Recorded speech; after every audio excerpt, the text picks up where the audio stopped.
There are some things in this world that go way beyond human understanding. Things that cannot be explained, things that most people don't want to know about. Old Testament, Mr. Mayor. Real wrath of God type stuff. That is where we come in. We got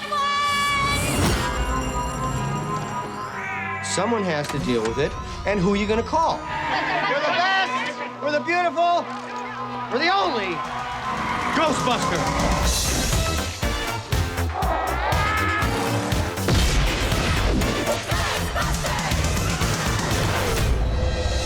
Hey everyone, I'm Kumail Nanjiani. And I'm Patton Oswalt. You know, when you think of Ghostbusters, and I'm talking 4 decades of hilarious, scary, one-of-a-kind movie magic, I think we can all agree that we are probably the first 2 names that come to mind. So it only makes sense we've been asked to guide you through an incredible look back at this iconic franchise. I mean, I don't know how we're gonna top this. Who can forget the first time they saw a giant Stay Puft Marshmallow Man terrorizing the streets of New York? Or a bunch of oddly possessed, mischievous mini marshmallows you wouldn't want anywhere near your cup of cocoa. That's the thing I love about the Ghostbusters films, that unique mix of good-natured terror, humor, and heart. Or as I call it, the full Patton Oswalt.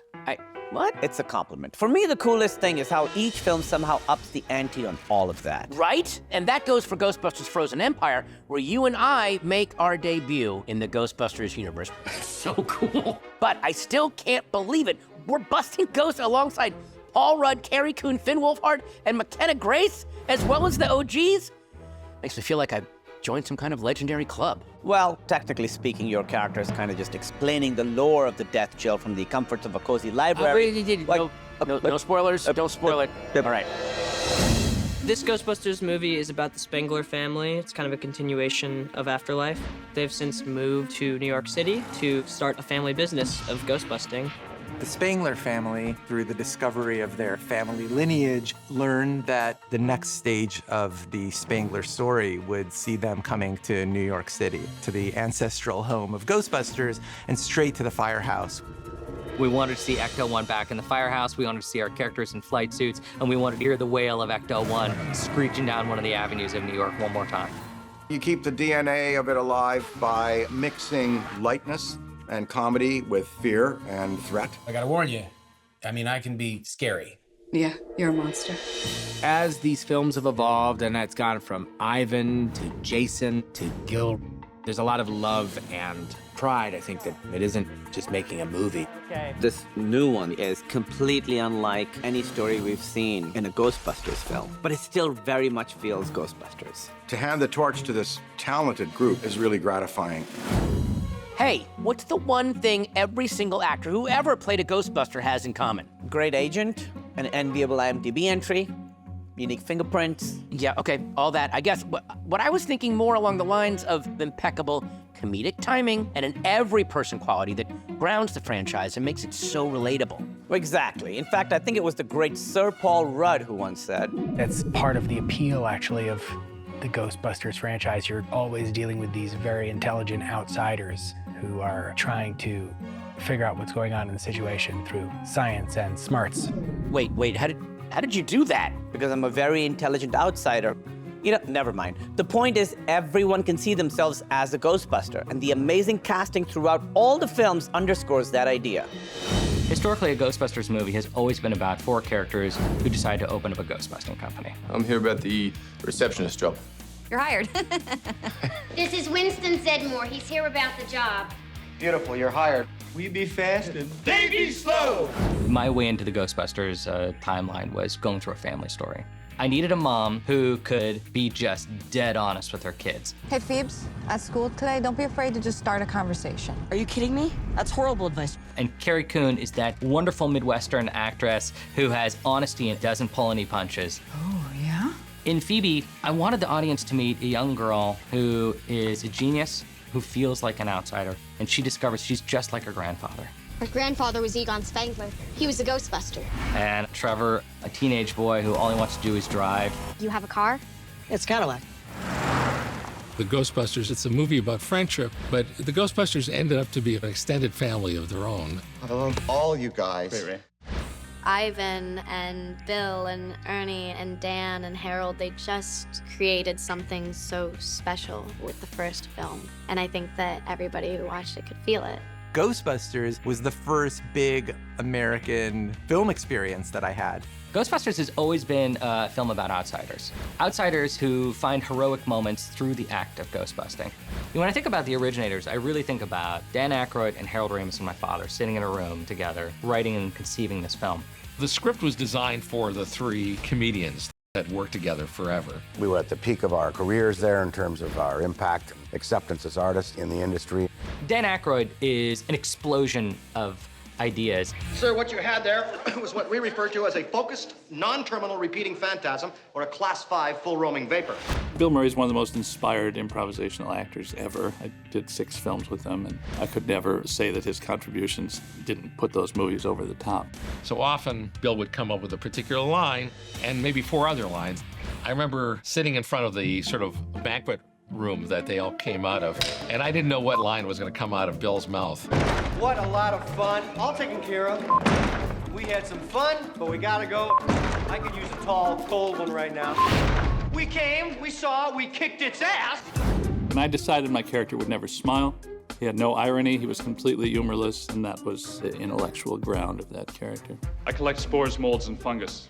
I kept saying, we need someone to talk to who could ask the questions that the real audience could ask. That's bad, isn't it? Yeah. And Ernie Hudson came around, and it's a lovely quality about him. He is sort of the everyman. I mean, he's kind of, the other guys are a bit more zany. Winston is sort of very practical. But I think he is meant to be that. He's meant to be sort of the balance there. When someone asks you if you're a god, you say, yes! There are all of these characters. Sigourney Weaver and Annie Potts are great and play amazing characters. Ghostbusters, what do you want? Oh yeah, and then there's Rick Moranis. And who's funnier than Rick Moranis? I'm having a big party for all my clients. It's my 4th anniversary as an accountant, you know, and even though you do your own tax return, which you shouldn't do, I'd like you to stop by, being that you're my neighbor and all. Well, thank you, Luce. I'll really try to stop by. Some of the new actors that are on this one are like Kumail Nanjiani and James Acaster, Patton Oswalt. What? To have these really funny people and really talented actors come on board has been great. Cool. Empirically. You know, it's not just the cast and characters of Ghostbusters that makes these films unforgettable. The passion and sense of storytelling from Jason Reitman and Gil Kenan, the current creative force behind the franchise, are at the center of the ongoing success. That's true. Here's to the next 40 years because these guys have this world in their blood. The mood of any set is really determined by a director. The lion turns its head! Gil Kenan is an amazing filmmaker and Jason Reitman's writing partner as well, and he's on this film as the director, and he's great. Jason and Gil wrote this one together. Jason is around producing this, so it does feel as if the connective tissue of everything else is still there. Gil and Jason have continued to create resonance between these new films and the original, always focusing on a bit of irreverence and the unwitting anti-heroes.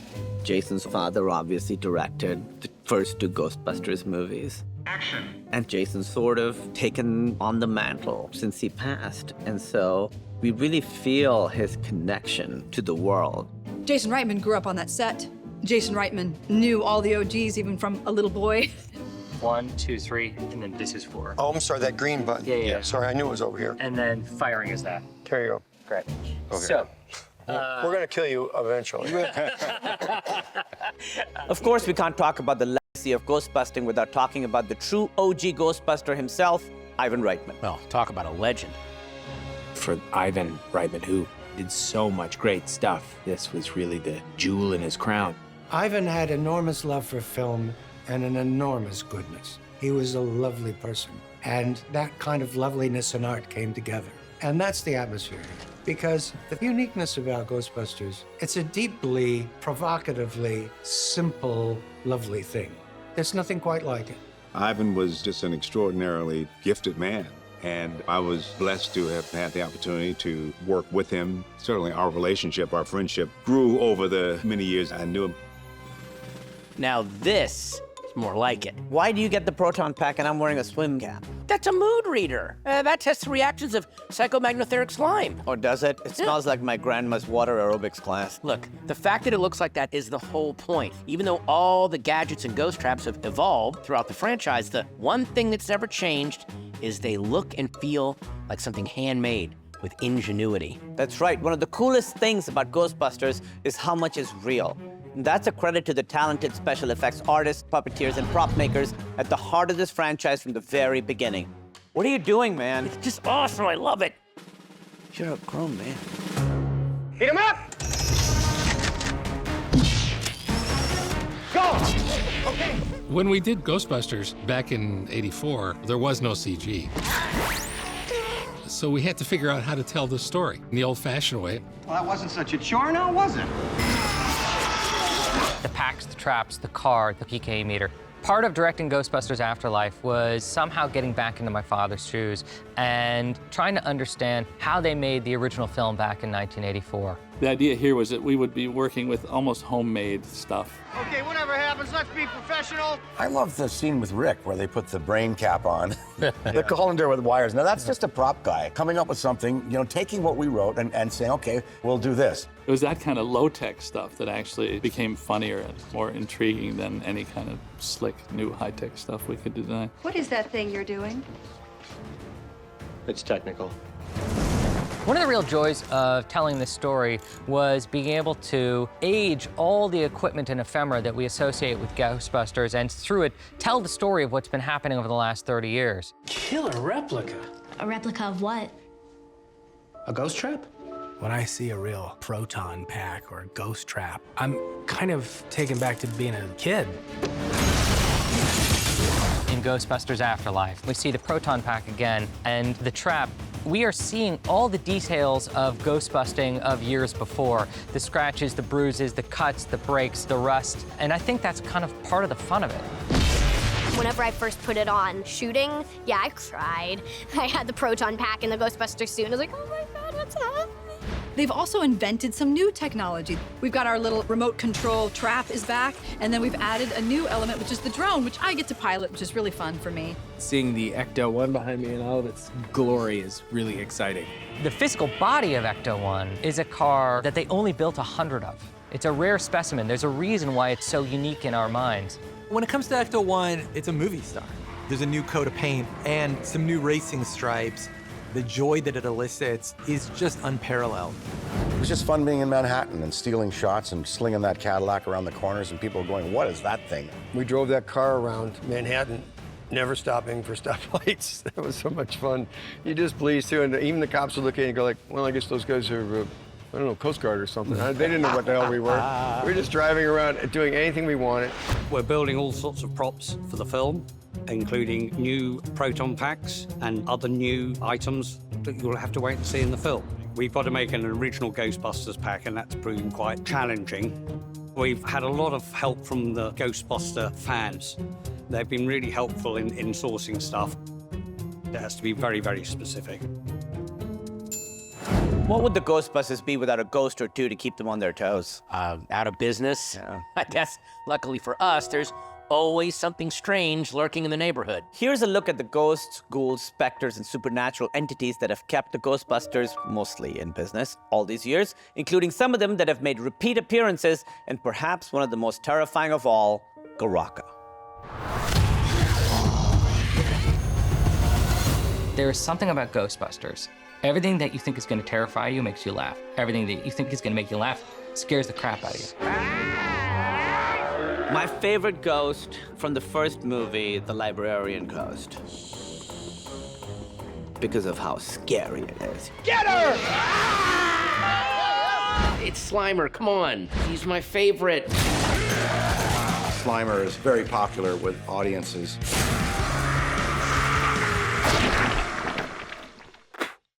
We all have our favorite ghost in the Ghostbusters universe.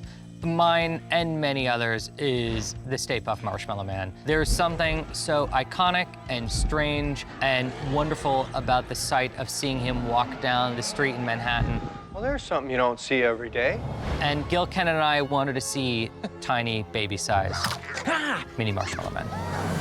They're just curious. They want to try everything. They're like 5-year-olds. In this movie, Ray smuggled the mini puffs back from Somerville to New York City. Gozer was kind of an interesting problem for the movie. What kind of person looks like a supernatural being? It's a girl. I thought Gozer was a man. It's whatever it wants to be. And for Ghostbusters 2, we wanted someone who had lived before, who was truly a ghost. And so Vigo the Carpathian was the perfect embodiment. Now is the season of evil. Evil? Oh my god, there's a lot of spooky specters in this Ghostbusters movie. There's a lot of really fun new ghosts.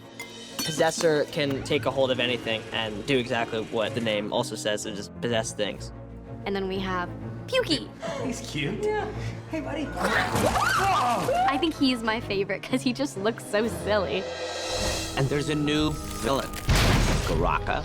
He does this thing called the death chill.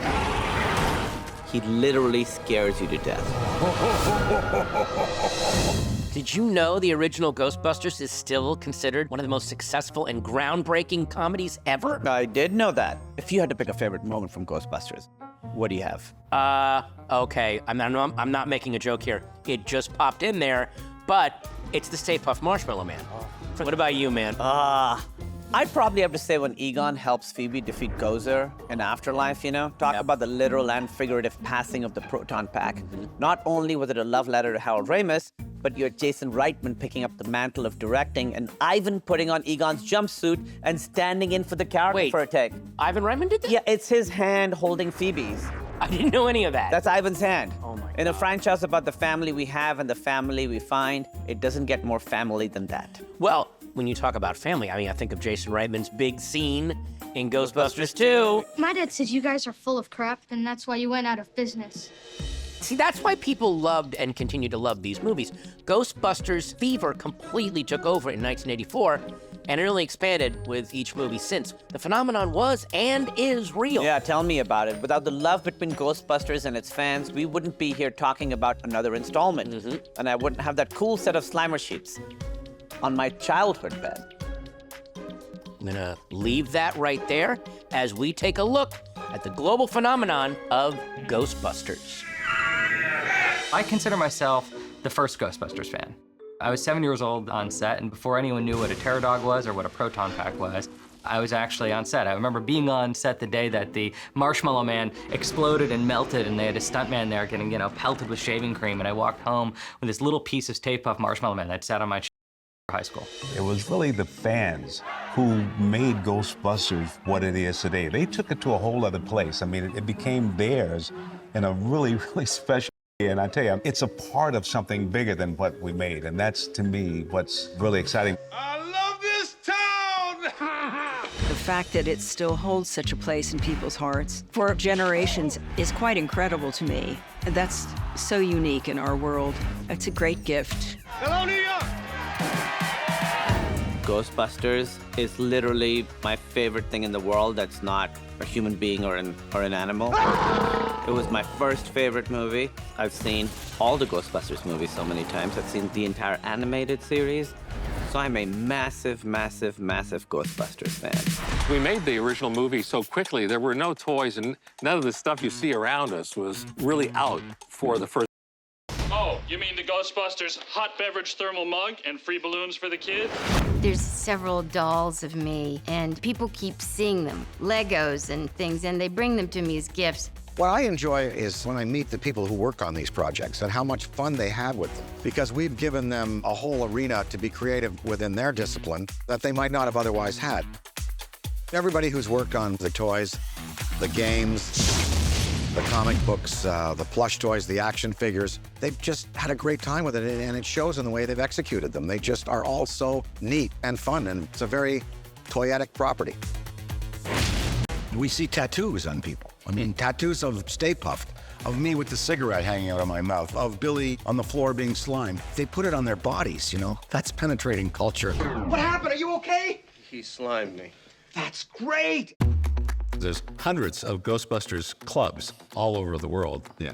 And each have their own special symbol and decal. Patch, yeah. A patch, and I think we've got hundreds of them now in our office. I mean, France, Germany, South America, they're Ghostbuster chapters. And the really cool thing for me is they do a lot of charity work. They work together and they really make a difference in their communities. It speaks to the heart of the movies, and that's what they do. They go out and they will make their appearances and they'll draw a crowd for charity. It's really neat to see. Ghostbusters!